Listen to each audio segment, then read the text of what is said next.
മക്കളെ, ഇന്ന് ടീച്ചർ പറയാൻ പോകുന്ന അക്ഷരം ഊ ആണ്. അക്ഷരം ഊ. കണ്ടോ ടീച്ചർ ഇവിടെ എഴുതിയത്? ഇത് ഊ എന്ന് പറയുന്ന അക്ഷരം. ഇത് കണ്ടോ? ഇത് ഊ എന്ന് പറയുന്ന ചിഹ്നം. ഇത് കണ്ടോ ടീച്ചർ എഴുതിയത്? ഊ. ഇത് ഊ എന്ന് പറയുന്ന ചിഹ്നം. മനസ്സിലായില്ലേ? അപ്പൊ ഊ വെച്ചിട്ട് ടീച്ചർ കുറച്ച് വാക്കുകൾ ഇവിടെ എഴുതി വെച്ചിട്ടുണ്ട്. ഉലക്ക, ഉരൽ, ഉപ്പ്, ഉഷ. ഇത് ഊ ആദ്യം വരുന്ന വാക്കുകളാണ്. ഈ പറഞ്ഞ വാക്കുകളൊക്കെ ഉലക്ക, ഉരൽ, ഉപ്പ്, ഉഷ. അപ്പൊ നിങ്ങളുടെ പുസ്തകത്തിലൊക്കെ നോക്കി ഊ വെച്ച് വരുന്ന കുറച്ചുകൂടി വാക്കുകൾ നോട്ട് ബുക്കുകളിൽ ഇന്ന് എഴുതണം. ഇനി ടീച്ചർ പറയാൻ പോകുന്നത് ഊ എന്ന് പറയുന്ന ചിഹ്നമാണ്. നിങ്ങൾ നോക്ക്, പാ എന്ന് പറയുന്ന അക്ഷരം നിങ്ങൾക്ക് അറിയില്ലേ? പാ എന്ന് പറയുന്ന അക്ഷരത്തിന്റെ കൂടെ ഊ ചിഹ്നം ചേരുമ്പോൾ അത് പൂ എന്ന് പറയും.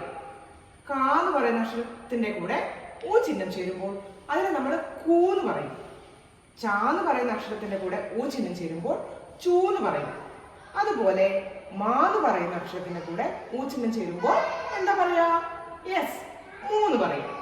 അങ്ങനെയാണെങ്കിൽ ഊ ചിഹ്നം വരുന്ന കുറച്ച് പദങ്ങൾ ടീച്ചർ ഇവിടെ എഴുതിയിട്ടുണ്ടല്ലോ. നോക്കി നോക്കൂ. കുട കണ്ടോ? കാന്റെ കൂടെ ഊ ചിഹ്നം ചേർന്നപ്പോൾ കാ കൂവായി മാറി. എന്നിട്ട് അത് നമ്മൾ കുട എന്ന് വിളിക്കുന്നു. അടുത്ത വാക്ക് നോക്കൂ. പുലി. പാന്നെഴുതി ഊ ചിഹ്നം ചേർത്ത് ലാന്നെഴുതി ഈ ചിഹ്നം നമ്മൾ ചേർത്തു അല്ലേ? പുലി. ഈ ചിഹ്നങ്ങളില്ലെങ്കിൽ ഇതെന്താ വായിക്കുക? അല്ലേ? ഇതാ ഈ ചിഹ്നങ്ങളൊന്നും ഇല്ലെങ്കിൽ ഇത് വായിക്കാൻ പല എന്നാണ്. പക്ഷെ നമുക്ക് എഴുതേണ്ടത് എന്താണ്? പുലി. പുലി എന്ന് എഴുതണമെങ്കിൽ നമ്മൾ ഈ ചിഹ്നങ്ങൾ ചേർക്കണം. പാന്റെ കൂടെ ഊ ചിഹ്നം ചേർക്കുകയും ലാ എഴുതി ഈ ചിഹ്നം ചേർത്താലാണ് ഇത് പുലി എന്ന് വായിക്കുക. അടുത്തത് ചുരം. അടുത്ത വാക്കാണ് ചുരം. ചാന്റെ കൂടെ ഊ ചിഹ്നം ചേർത്തു രാ, ഇതല്ലേ? ഇങ്ങനെ ചുരം. അടുത്തതാണ് മുല്ല.